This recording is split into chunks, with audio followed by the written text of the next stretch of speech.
તો સુરેન્દ્રનગરના થાનમાં લુખ્ખા તત્વોને પોલીસે પાઠ ભણાવ્યો, જેમાં નાયબ મામલતદાર પર હુમલો કરનારાઓનું સરઘસ કાઢવામાં આવ્યું। થાનની બજારોમાં સરઘસ કાઢીને કાયદાનું ભાન કરાવ્યું। 15 ડિસેમ્બરે નાયબ મામલતદારની ટીમ પર હુમલો કર્યો હતો।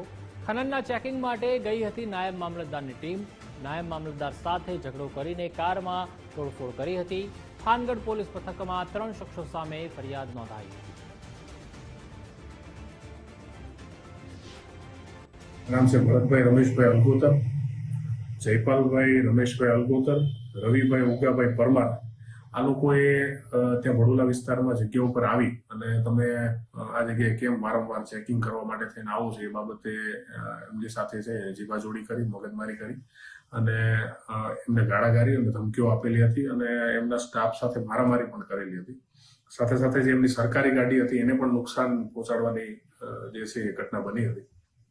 आ समग्र घटनाना आधारे थानगढ़ पोलीस द्वारा बीएनएस ની કલમ 115(2), 121(1), 221, 352, 324(3), 54 અને જીપી એક્ટ 135 મુજબનો ગુનો જે છે એ તાત્કાલિક દાખલ કરવામાં આવેલો છે। ત્યારબાદ આ જે આરોપીઓ છે એની શોધખોળ માટે થઈને સતત પ્રયત્ન ચાલુ હતા અને આજરોજ ચોટીલા તરફનો જે રસ્તો છે ત્યાંથી આ બંને 3માંથી જે 2 આરોપીઓ છે જયપાલ રમેશભાઈ અલગોતર અને રવિ ઉગાભાઈ પરમાર, આ 2 આરોપીઓને અટક કરવામાં આવેલા।